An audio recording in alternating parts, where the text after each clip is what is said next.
நம்மளுடைய கன்னியாகுமரி மாவட்டத்துடைய அரசியல் பயணம் வந்து it's a commitment to people. மக்களுக்காக, மக்களோட பிரச்சனைகளுக்காக, மக்களோட நின்று நம்மளுடைய அரசியல் பயணத்தை தொடர்ந்துகிட்டு இருக்கிறோம். பல தரப்பட்ட இஷ்யூஸ் கன்னியாகுமரி மாவட்டத்தில் நடந்துட்டு இருக்குது. இருக்கக்கூடிய கட்சிகளும் பார்த்தீங்க அப்படின்னா சிட்டிங் எம்எல்ஏஸாக இருக்கட்டும், எம்பிஸாக இருக்கட்டும், ஆளும் கட்சிகள், எதிர்கட்சிகள் எல்லாருமே எல்லா பிரச்சனையுமே வந்து அப்படியே வச்சிருக்கிறாங்க. ஹாட் பர்னர்ஸ்லேயே வச்சிருக்கிறாங்க. எதையுமே வந்து அவங்க அதை ஒரு பெர்மனன்ட் சொல்யூஷனுக்குள்ளே கொண்டு போய் அதை ஒரு மக்களுக்கான ஒரு ஃபிக்ஸாக அதை கொடுக்கறதே கிடையாது. அது அவங்களுடைய அரசியல் ஆதாயமாக தான் பார்த்துட்டு இருக்காங்க. இதுதான் நம்மளோட ஃபீல்டு ஒர்க் பண்ணும்போது தெரிஞ்சிட்டு இருக்குது. பல ஊராட்சிகளில் பஸ் ஃபெசிலிட்டிஸ் கிடையாது, ப்ராப்பர் சானிடேஷன் கிடையாது, அங்கே இருக்கிற ஸ்கூல்ஸ்க்கு ப்ராப்பரான இன்ஃப்ராஸ்ட்ரக்சர் கிடையாது, அதுக்கப்புறம் அங்கன்வாடி கிடையாது, ஒரு ரேஷன் ஷாப்ஸ் கிடையாது. இப்படி ஒரு பேசிக் ஃபெசிலிட்டிஸ், பேசிக் இன்ஃப்ராஸ்ட்ரக்சர் ஒரு ஊராட்சிக்கு என்ன இருக்கணுமோ கூட அது கூட பல ஊர்களில் அது இல்லை. பேரூராட்சி அப்படின்னு பார்த்தீங்கன்னா அது இன்னும் வேறு செட் ஆஃப் ப்ராப்ளம்ஸ் அந்த பேரூராட்சிகளுக்குள்ள இருக்குது. அப்போ இது எல்லாமே இப்படி இருக்கும் பொழுது பீப்புள் வந்து மக்கள் வந்து ஊராட்சியிலேருந்தும் பேரூராட்சியிலேருந்தும் நம்மளை நோக்கி வர்றாங்க. இவங்க வந்து நம்மளுக்கு ஏதாவது பண்ணுவாங்க, நம்மளோட பிரச்சனைகளை வந்து ப்ராப்பராக கையாளுவாங்க அப்படிங்கிற நம்பிக்கையின் அடிப்படையில் மக்கள் நம்மக்கிட்ட வர்றாங்க. நம்மளுடைய பொறுப்பாளர்கள், கிளையில் இருக்கிற பொறுப்பாளர்களாக இருக்கட்டும், மற்ற நிர்வாகிகள்கிட்ட இந்த பிரச்சனைகள் வரும்பொழுது அதை நம்மக்கிட்ட எடுத்துகிட்டு வந்து நம்ம மக்களோட நின்று பிரச்சனைகளை டீட்டெயில்டாக அண்டர்ஸ்டாண்ட் பண்ணி அதுக்கப்புறம் அதை எப்படி நம்ம சொல்யூஷன் பேஸ்ட் அப்ரோச்சாக நம்ம கொண்டு போகிறோம். அப்போ நம்ம கலெக்டர்கிட்ட மனுவாக கொடுக்குறோமா, இல்லை வேறு லெவல் ஆஃப் அதிகாரிகள்கிட்ட நம்ம வந்து பேசி அதுக்கான சொல்யூஷன்ஸ் என்ன அப்படிங்கிற ஒரு அப்ரோச் தான் நம்ம இப்போ இந்த அரசியல் பயணத்தில் எடுத்துகிட்டு இருக்கிறோம். இப்போ ரீசெண்டாக நடந்த ஒரு 3 விஷயம் கன்னியாகுமரி சட்டமன்ற தொகுதிக்கு உட்பட்ட விஷயங்களை நம்ம வந்து இந்த இடத்துல ஹைலைட் பண்ணணும்னு நினைக்கிறோம். ஒன்று என்ன அப்படின்னா 8/11/2024 அன்னைக்கு கலெக்டர் ஒரு நோட்டிஃபிகேஷன் இஷ்யூ பண்ணியிருக்கிறாங்க. அது என்ன நோட்டிஃபிகேஷன் அப்படின்னா ஹிந்து அறநிலையத்துறைக்கு உட்பட்ட 46.5 சென்ட் இடத்தை கன்னியாகுமரி பேரூராட்சி நிர்வாகம் பராமரிப்புக்காக ஒதுக்கப்பட்டிருக்குது அப்படிங்கிற மாதிரி ஒரு நோட்டிஃபிகேஷனை அனுப்பியிருக்கிறாங்க ஹிந்து அறநிலையத்துறைக்கு. இந்த நோட்டிஃபிகேஷன் வந்த உடனே பாரதிய ஜனதா கட்சியினர் வந்து அதை ஒரு ஆர்ப்பாட்டமாகவும் போராட்டமாகவும் வந்து எடுத்துகிட்டு போய், அதாவது ஹிந்து அறநிலையத்துறைக்கு இருக்கிற லேண்டை வந்து பேரூராட்சி அரசு நிர்வாகம் வந்து அதை கையகப்படுத்துகிற மாதிரி ஒரு பிம்பத்தை கிரியேட் பண்ணி ஒரு போராட்டமாக எடுத்தாங்க. அப்போ நாம் தமிழர் கட்சி அந்த இஷ்யூவை எப்படி பார்த்தோம் அப்படின்னா வெறும் ஒரு பப்ளிசிட்டி பாலிட்டிக்ஸ் அந்த மாதிரி நம்ம பார்க்காம பீப்புள்ஸ் பாலிட்டிக்ஸில் எப்படி அதை பார்க்கணும் அப்படிங்கிற அடிப்படையில் நம்ம அந்த நோட்டிஃபிகேஷனை வாங்கி டீட்டெயில்டாக அண்டர்ஸ்டாண்ட் பண்ணினோம். அதில் என்ன கொடுத்துருக்குறாங்க, அதோட ஹிஸ்ட்ரி என்ன, பகவதி அம்மன் கோயில் உட்பட்ட லேண்ட் வந்து எந்த ஹிந்து அறநிலையத்துறையுடைய கட்டுப்பாட்டில் வருது. அப்போ அப்படி பார்க்கும்பொழுது நமக்கு வந்து 2 நிர்வாகங்கள் இருக்குது. ஒன்று சுசீந்திரத்தில் இருக்கிற ஹிந்து அறநிலையத்துறை அலுவலகம் ஒன்று இருக்குது, இன்னொன்று வடிவீஸ்வரத்தில் இருக்கிற ஹிந்து அறநிலையத்துறை அலுவலகம் இருக்குது. அதுக்கப்புறம் பகவதி அம்மன் கோயிலுக்கு உள்ளேயே ஒரு ஹிந்து அறநிலையத்துறை அலுவலகம் ஒன்று இருக்குது. இந்த 3 அலுவலகத்துக்கும் நம்ம பர்சனலாக போய் விசிட் பண்ணி அங்கே இருக்கிற அதிகாரிகள்கிட்ட பேசி இந்த நோட்டிஃபிகேஷனுடைய வேலிடேஷன் என்ன அப்படிங்கிற டீட்டெயில்ஸை நம்ம கண்டறிஞ்சிக்கிட்டோம். அதுக்கப்புறம் நம்ம டிஸ்ட்ரிக்ட் ரெவென்யூ ஆஃபீஸரையும் போய் சந்தித்து இந்த நோட்டிஃபிகேஷன் எதன் அடிப்படையில் எந்த கால அளவுக்கு இதை கொடுத்துருக்குறாங்க, அதோடைய ரீசன் பிஹைண்ட் திஸ் நோட்டிஃபிகேஷன் என்ன அப்படின்னு பார்க்கும்பொழுது அரசு அதிகாரிகள் சொல்கிறது வந்து கன்னியாகுமரி பீச் வந்து ஒரு இன்டர்நேஷ்னல் டூரிஸ்ட் ஸ்பாட், அதை வந்து நம்ம க்ளீனாக வச்சுருக்கணும்.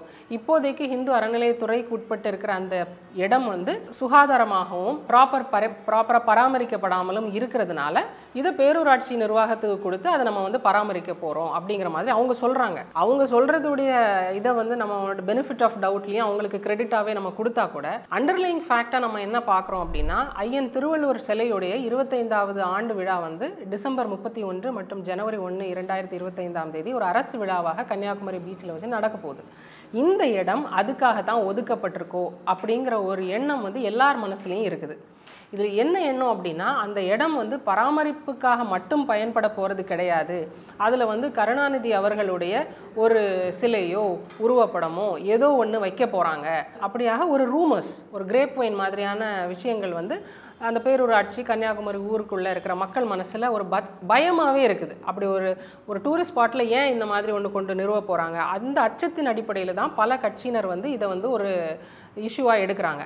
அப்போ நம்ம இதோடைய உண்மைத்தன்மையை கண்டறிஞ்சு மக்களுக்கு அதை எடுத்து சொல்ல போகிறோம். அதுதான் நம்மளுடைய அப்ஜெக்டிவ். இதில் நம்ம சைட்டையும் போய் விசிட் பண்ணோம். சைட்டில் என்ன இருக்குது அப்படின்னு பார்த்தீங்கன்னா இட்ஸ் பிளெயின் கிரவுண்டாக தான் இருக்குது. விசிட்டர் சீட்டிங் அரேஞ்ச்மெண்ட்ஸ் மாதிரி ஒரு பெஞ்சஸ் மட்டும் இப்போதைக்கு இருக்குது. ப்ளஸ் கழிவறை, குளியலறை அது மட்டும் இருக்குது. அதில் இப்போதைக்கு வேறு எதுவுமே இல்லை. கலெக்டருடைய நோட்டிஃபிகேஷனில் என்ன சொல்லியிருக்கிறாங்க அப்படின்னா, அதில் எந்த விதமான பெர்மனன்ட் ஸ்ட்ரக்சர்ஸ், நிரந்தரமாக எந்த இதுவும் அந்த இடத்துல வரக்கூடாது. அரசு விழாக்கள் நடக்கும் பொழுது அந்த இடத்துல யாரும் வந்து இடையூறாக இருக்கக்கூடாது அப்படிங்கிற மாதிரி அவங்க மென்ஷன் பண்ணியிருக்கிறாங்க. ஸோ நம்ம மக்கள், கன்னியாகுமரி பேரூராட்சி மக்களுக்கு என்ன சொல்கிறோம் அப்படின்னா, நிர்வாகத்துக்கிட்ட இருந்து நம்ம தெரிஞ்சுக்கிட்டது, இதில் எந்த நிரந்தர ஸ்ட்ரக்சர்ஸும் வரப்போகிறது கிடையாது. இதிலிருந்து கன்னியாகுமரி பேரூராட்சி நிர்வாகம் எந்த ரெவென்யூவும் ஜென்ரேட் பண்ண போகிறதும் கிடையாது.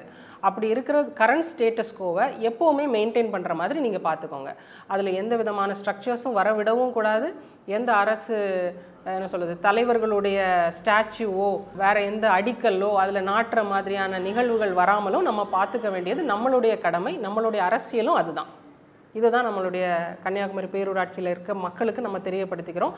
அது அவங்க சொல்கிற மாதிரியே அது ஒரு பெஸ்ட் இன்டர்நேஷ்னல் டூரிஸ்ட் ஸ்பாட்டாகவே மெயின்டைன் பண்ண வேண்டியதும் நம்மளுடைய கடமை. ஒருவேளை நமக்கே தெரியாமல் ஒரு உள்ளடி அரசியல் மாதிரி பண்ணி அந்த இடத்துல வேறு ஏதாவது அவங்க திட்டமிட்டாங்க அப்படின்னா, நாம் தமிழர் கட்சி மக்களோடு நின்று இந்த மாதிரியான திட்டங்களுக்கு என்றைக்கும் எதிர்ப்பாக இருக்கும். கன்னியாகுமரியுடைய பீச் என்றைக்குமே ஒரு சர்வதேச சுற்றுலா தலமாக எல்லாரும் வந்து போய் பார்த்து என்ஜாய் பண்ணுறதுக்கான ஒரு இடமா தான் அது இருக்கணும். இன்னொரு பிரச்சனை என்ன அப்படின்னு பார்த்தோம் அப்படின்னா, அங்கே இருக்கிற ஒரு 168 கடைகள், தள்ளுவண்டி கடைகள்னு சொல்லுவாங்க. அதுக்கு தமிழ்நாடு அரசு அங்கீகாரம் கொடுத்து அவங்களுக்குன்னு ஒரு தனிப்பட்ட அடையாள அட்டை எல்லாமே இருக்குது. அப்போது கொஞ்சம் வருடங்களுக்கு முன்னாடி அந்த 168 கடைகளுக்கும் தனியாக நாங்கள் வந்து ஷாப்ஸ் அலோகேட் பண்ணி தருவோம் அப்படிங்கிறத ஒரு ப்ராஜெக்டாகவே எடுத்து இந்த பேரூராட்சி நிர்வாகம் பண்ணிக்கிட்டு இருக்கிறாங்க. ஆனால் நம்ம மக்கள்கிட்ட பேசும்போது இந்த பிரச்சனை கடந்த 9 வருடமாக சால்வ் ஆகாமல் அப்படியே வச்சுருக்கிறாங்க.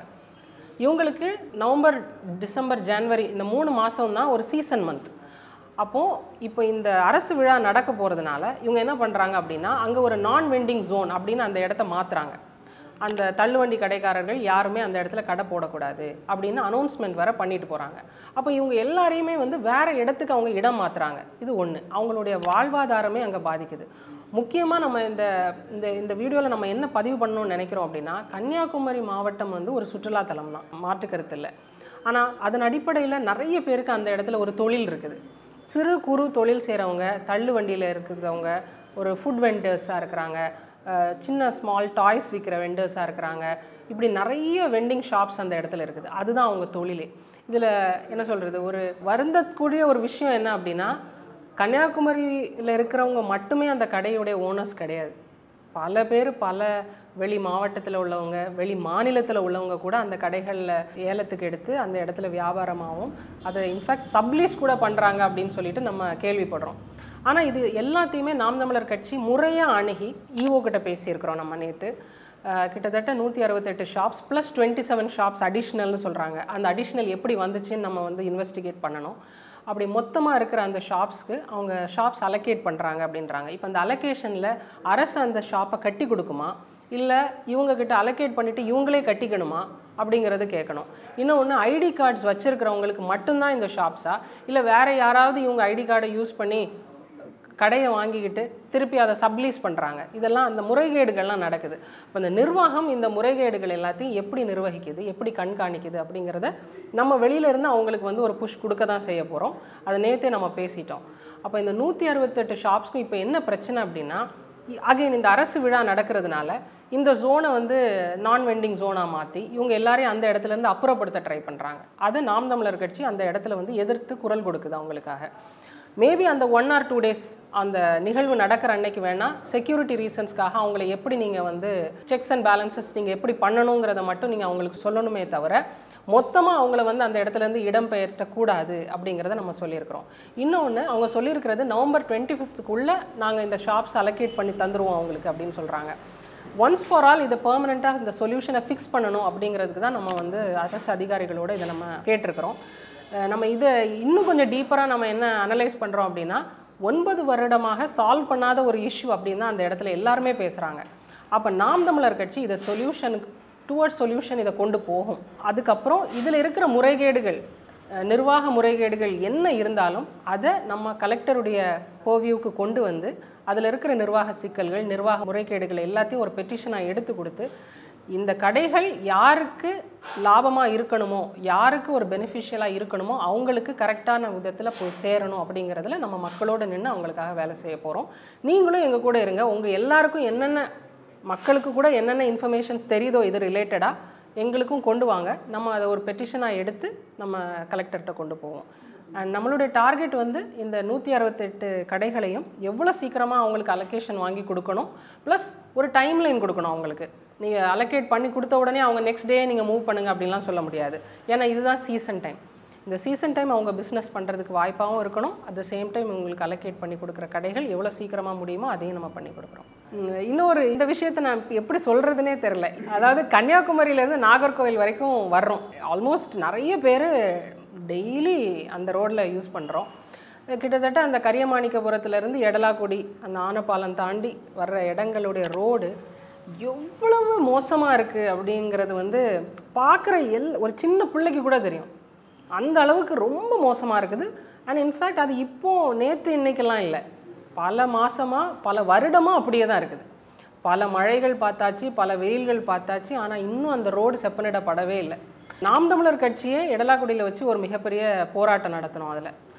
அதுக்கு முன்னாடி தம்பி விஜய் வசந்த் அவர்கள் எம்பி ஆனதுக்கப்புறம் 14.82 கோடி ரோட் ப்ராஜெக்ட்காக நான் சாங்ஷன் பண்ணிட்டு வந்திருக்கிறேன் கன்னியாகுமரியிலேருந்து களியக்காவலிக்காக அப்படின்னு சொன்னாப்புல. அதுவும் எங்கே போச்சுன்னு தெரியல. இப்போ ரீசெண்டாக வந்த மழையில் சின்னதாக ஒரு பேட்ச் ஒர்க் பண்ணாங்க. அது அடுத்த நாள் மழை வந்து அது அவ்வளோத்தையும் எடுத்துகிட்டு போயிடுச்சு. ரொம்ப எப்படி சொல்கிறது, கன்னியாகுமரி மாவட்டத்தின் மக்கள் ரொம்ப அறிவார்ந்த மக்கள், ரொம்ப படித்த மக்கள் அப்படின்னு வெளி மாவட்டத்தில் இருக்கிறவங்கெல்லாம் சொல்கிற டைமில் நம்ம இப்படி நம்ம கண் முன்னாடி நடந்துக்கிட்டு இருக்கிற ஒரு அப்பட்டமான ஊழல் அது. அதை நம்ம எப்படி கடந்து அவ்வளோ ஈஸியாக போயிட்டுருக்கோன்னு எனக்கு சொல்ல தெரில. நேற்று எப்படி நடந்துச்சு அப்படின்னா, கன்னியாகுமரியிலேருந்து நாங்கள் நாகர்கோவில் வந்துட்டுருக்குறோம். கரெக்டாக அந்த இடம் அந்த சபையார் குளம் தாண்டி அந்த ஆனப்பாலம் ஸ்டார்டிங் இடத்துல இருக்கிற குண்டும் குழியுமாக இருக்குது ரோடு. அந்த ரோட் ப்ராஜெக்ட் பண்ணுறவங்க பக்கத்தில் அந்த ரோடுடைய ஒரு எண்டில் இருக்கிற தார் அதை அப்படியே வெட்டி எடுத்து இந்த குண்டில் வந்து போட்டு நிரப்புறாங்க.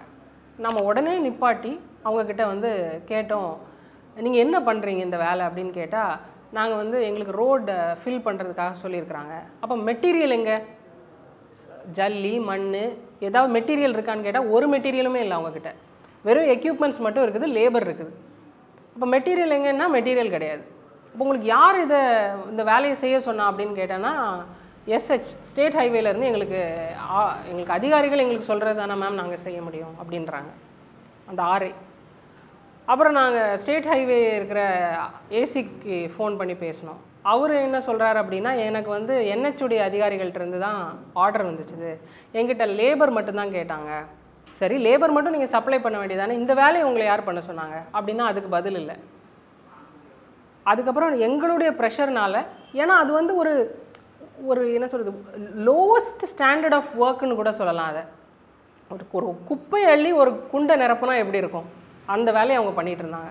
அண்ட் இதில் என்ன ஒரு எப்படி சொல்கிறதுன்னு தெரில, நம்மளுடைய மக்கள் அந்த இடத்த அப்படியே கடந்து போயிட்டுருக்காங்க. காரில் போகிறாங்க, பைக்கில் போகிறாங்க, பஸ்ஸில் போகிறாங்க, எதுவுமே அவங்களுக்கு தெரியல. அப்போது என்னென்னா இதில் நம்ம மக்கள் நான் எப்படி அதை நினைக்கிறேன் அப்படின்னா, இதுதான் அரசியல். ஒரு 5 வருஷத்துக்கு ஒரு தடவை ஓட்டு போட்டுட்டு அடுத்த வாட்டி நான் யாருக்கு ஓட்டு போடலாம், வின் பண்ணுற பார்ட்டிக்கு ஓட்டு போடலாமா, இல்லை எனக்கு பிடிச்ச கேண்டிடேட்டுக்கு ஓட்டு போடலாமான்னு நினைக்கிறத விட என் ரோடு சரியாக இருக்கா அப்படின்னு முதல்ல பார்ப்போம். அது ரொம்ப முக்கியம்னு நினைக்கிறேன். Because safety is priority. So நாங்கள் என்ன பண்ணோம் அப்படின்னா, அந்த ப்ராஜெக்ட் அப்படியே ஸ்டாப் பண்ண சொன்னோம். எல்லாருமே திரும்பி போயிட்டாங்க.